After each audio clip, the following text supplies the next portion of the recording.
So ಏನಪ್ಪಾ ಜಾಗೃತಿ? ತುಂಬಾ ಜನ ನಮಗೆ ಕೇಳ್ತಾರೆ, so why my mind is so restless? ಯಾಕೆ ನನ್ನ ಮನಸ್ಸು ಇಷ್ಟೆಲ್ಲ ಓಡ್ತಾ ಇದೆ? ಈಗ ಒಬ್ಬ ಮನುಷ್ಯನಿಗೆ ಏನಪ್ಪಾ ಅಂತಂದ್ರೆ, ಅವನು ನೆಮ್ಮದಿಯಿಂದ ಇರಬೇಕು ಅಂತಂದ್ರೆ, ಒಂದು ಸಂತೋಷದಿಂದ ಯಾವಾಗ್ಲೂ ಪೀಸ್ಫುಲ್ ಆಗಿ, ಖುಷಿಯಾಗಿ, ಆನಂದವಾಗಿ ಮುಖ್ಯವಾಗಿ ನಮಗೆ ಬೇಕಾಗಿರೋದು ಏನಪ್ಪಾ ಅಂತಂದ್ರೆ, ಒಂದು ಪೀಸ್ಫುಲ್ ಮೈಂಡ್.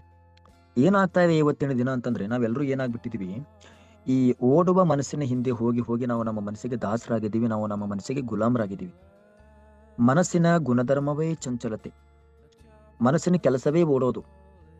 ನಾವು ಏನ್ ಮಾಡ್ತಾ ಇದೀವಿ, ಓಡುವ ಮನಸ್ಸಿನ ಹಿಂದೆ ಹೋಗಿ ಹೋಗಿ ಹೋಗಿ ನಾವೇನ್ ಮಾಡ್ತಾ ಇದೀವಿ, ನಮ್ಮ ಮನಸ್ಸಿಗೆ ನಾವು ಏನಾಗ್ಬಿಟ್ಟಿದ್ವಿ, ದಾಸರಾಗ್ಬಿಟ್ಟಿದ್ವಿ.